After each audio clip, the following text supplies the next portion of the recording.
Friends, కథామృత లహరికి సుస్వాగతం. ముందుగా మీ అందరికీ సంక్రాంతి పండుగ శుభాకాంక్షలు.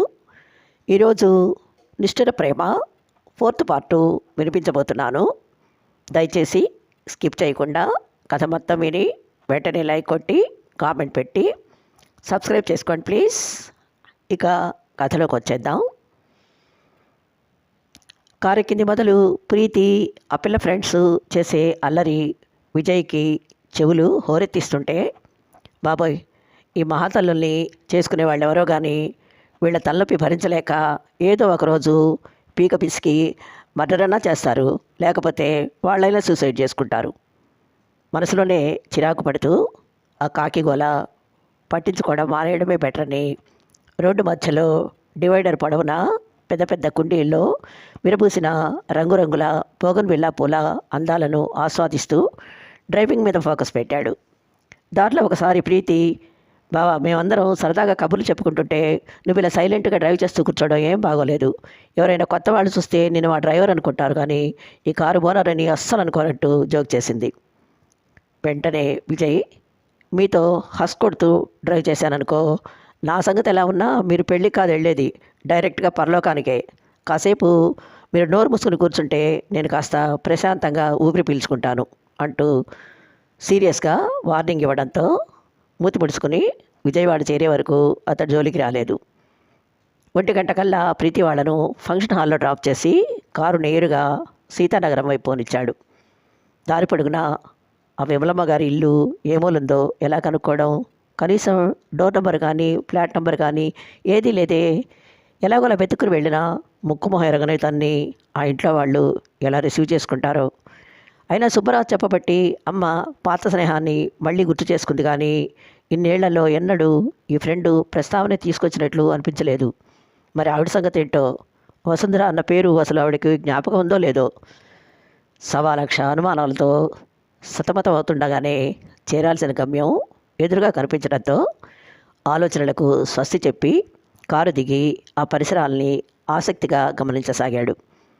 ఎత్తైన కొండ క్రింద భాగంలో నిట్ట నిలువుగా గోడ కట్టినట్లు నునుపుగా చెక్కిన రాతి మీద శుద్ధమొక్కతో సీతానగరం అని వంకర టింకరగా రాసిన తెల్లటి అక్షరాలు, కొండ పక్కనే పరవళ్ళు తొక్కుతూ ప్రవహిస్తున్న కృష్ణానది, రోడ్డు కావల పచ్చడి తివాసి పరిచినట్లున్న పంట పొలాలు, నీలాకాశంలో రెక్కలు విప్పార్చి రిబ్బున ఎగురుతున్న రంగురంగుల పక్షులు మనసుకు ఎంతో ఆహ్లాదం కలిగిస్తుంటే కొద్ది క్షణాలు వచ్చిన పని మర్చిపోయి రెప్పవాల్చకుండా చూస్తున్న విజయ్కి ఇంత ప్రశాంతత ఒడిలో నింపుకున్న ప్రకృతికి దూరం కావడం వల్లనే నగరవాసుల జీవితాలు యాంత్రికంగా మారిపోతున్నాయేమో అనిపించింది. కాసేపటి వరకు అక్కడి నుంచి కదలబుద్ధి కాక కృష్ణానది అలల మీదుగా వీస్తున్న చల్లటి పిల్లతమిరల్ని గుండెల నిండా పీల్చుకుంటూ నిలబడ్డాడు. ఇంతలో సడన్గా ఓ కార్కు బాలు బుల్లెట్ వేగంతో తన వైపే దూసుకురావడం గమనించి కంగారుగా చేయి చాచి చటుక్కున పట్టేసుకున్నాడు. బాలు విసిరిన కుర్రాడు ఒక్క పరుగున వచ్చి, వావ్, సూపర్ క్యాచ్, మీరెవరో కానీ మంచి క్రికెట్ ప్లేయర్ అయి ఉండాలి, అందుకే ఈ ఫాస్ట్ బౌలర్ వెంకీ బాలు అంత ఈజీగా క్యాచ్ చేయి పట్టగలిగారు, లేకపోతే నా బౌలింగ్ స్పీడ్కి మీ కారు అద్దాలు బద్దలైపోయి ఉండేవి. మీరు వెంటనే మా ఇంటికి వచ్చి మా అక్కరాక్షస్కి కంప్లైంట్ ఇచ్చేవాళ్ళు. అదే జరిగితే బాప్రే, ఆవిడ గారి చేతిలో నా పని అవుట్. ఏదో టైం బాగుంది కాబట్టి ఈరోజు పెద్ద గండలు తప్పింది. కాదు, మీరే తప్పించారని చెప్పాలి. Thank you uncle, thank you so much అంటూ కింద మీద పడిపోతుంటే ఆ మాటల్లో స్పీడు, మొహంలో ఎక్స్ప్రెషన్స్ చూసి విజయ్ నవ్వుతూ, ఇట్స్ ఓకే, కానీ నువ్వు నాకు హెల్ప్ చేయాలి. ఇక్కడ విమలమ్మ గారి ఇల్లు ఎక్కడో చెప్పగలవా ప్లీజ్ అని అడిగాడు. ఆ కుర్రాడు అతన్ని పొడవాటి కార్ని మార్చి చూస్తూ, మీకు ఈ ఊరి కొత్త ఏమో, ఇక్కడ అలా అడిగితే ఎవ్వరికీ తెలియదు, వెంకీ గారి ఇల్లు ఎక్కడని అడగాలి, అర్థమైందా అన్నట్లు కళ్ళతోనే సైగ చేశాడు. విజయ్కి వెంటనే విషయం అర్థమైంది. ఐసి, ఇంతకీ ఆ వెంకీ గారు ఎవరో తెలుసుకోవచ్చా? కొంపతీసి మీరు కాదు కదా?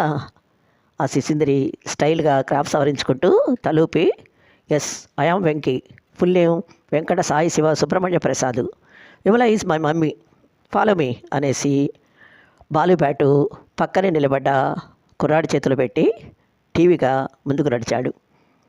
థ్యాంక్ గాడ్, ఆ హౌస్ ఓనర్ తనే అయినట్లు ఇంత బిల్డప్ ఇస్తున్నాడంటే ఈ గడుగాయ తప్పకుండా విమలాంటి కొడుకే అయి ఉంటాడు.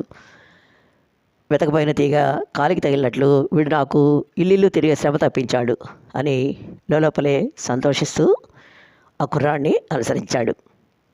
గుమ్మం దగ్గరికి రాగానే ఎల్లో చుడిదార్లో బంతి పువ్వులా ఉన్న ఓ 15 ఏళ్ల పిల్ల దారికి అడ్డంగా నిలబడి గుచ్చి చూస్తూ, ఎవరండి మీరు, ఏం పని మీద వచ్చారు, అసలు మీకు మా ఇల్లు ఎలా తెలిసింది అంటూ నిలదీయటంతో విజయ్ తెల్లబోయి ఏదో సమాధానం చెప్పే లోపలే పక్కనే ఉన్న వెంకి, ఒసే సుమక్క, ఈ అంకులు మన ఇంటి కోసం వెతుక్కుంటుంటే అమ్మకు తెలిసిన వాళ్ళేమోనని నేనే వెంట పెట్టుకొని వచ్చాను. నీ తిక్క ప్రశ్నలతో ఆయన బ్రెయిన్ తినకు అంటూ ఆ ప్రశ్నల ప్రవాహానికి అడ్డుకట్ట వేయటంతో బతుకు జీవుడా అంటూ ఊపిరి పీల్చుకున్నాడు. వెంటనే ఆ పిల్ల తెగ ఫీల్ అయిపోతూ, సారీ అంకుల్, ఊర్లో దొంగల హడావుడు ఎక్కువగా ఉందని తను మా ఇంట్లో లేనప్పుడు వివరాలు తెలుసుకోకుండా కొత్త వాళ్ళెవ్వరిని లోపలికి రానియొద్దని మా అక్క మరీ చెప్పింది. అందుకే మీరెవరో తెలియక అలా అడిగాను, ఏమనుకోకండి అంటూ సంజాయిషించుకుంది. మెంటల్, అంత పెద్ద కారులో వచ్చిన అంకుల్ ఇళ్లలో స్టీల్ గిన్నెలు గాజు గ్లాసులు ఎత్తుకుపోయే దొంగలా కనిపిస్తున్నాడంటే నీకు కాస్త బుర్ర వాడమ్మా. వెంకి నవ్వుతూ అక్కన ఆట పట్టించి, దాని మాటలేం పట్టించుకోకండి అంకుల్, మీరు రండి అంటూ చనువుగా చెయ్యి పట్టుకుని తీసుకెళ్ళి హాల్లో కూర్చోబెట్టి తను పక్కనే సెటిల్ అయ్యి, ఈ పిచ్చిది మా అక్క రాక్షసి ఏం చెబితే అది బ్లైండ్గా ఫాలో అవుతుంది తప్ప నాలా సొంత తెలివి ఆలోచన అస్సలు లేవు. ఉట్టి మట్టి బుర్ర ఎలా బతుకుతుందో ఏమో. రవ్వంత జాలి చిరాకు కలబోసి చెప్పి, సై నువ్వు వెళ్ళి అమ్మని పిలువు అంటూ అక్కకి హుకుం జారీ చేశాడు. సుమ చిన్నపుచ్చుకొని బెడ్రూమ్లోకి వెళ్ళి తల్లిని చేయి పట్టుకుని నడిపిస్తూ తీసుకొచ్చి చైర్లో కూర్చోబెట్టింది. ఆవిడ మసకగా కనిపిస్తున్న విజయ్ని చూసి కళ్ళు చిట్లించి, ఎవరు బాబు నువ్వు, ఏ ఊరి మీది, నేను ఎలా తెలుసు నీకు, అర్థం కానట్లు అడిగింది. ఆమెకు చూపు సరిగా లేదని ఆల్రెడీ అమ్మ చెప్పింది కాబట్టి కొద్ది క్షణాలు నిస్సంకోచంగా ఆమె మొహం కేసి పరిశీలనగా చూశాడు విజయ్. విన్నారు కదా, ఈ ఎపిసోడు ఇంతటితో ముగిస్తున్నాను. త్వరలో మరో ఎపిసోడ్తో మీ ముందుంటాను. అంతవరకు సెలవు. Thank you.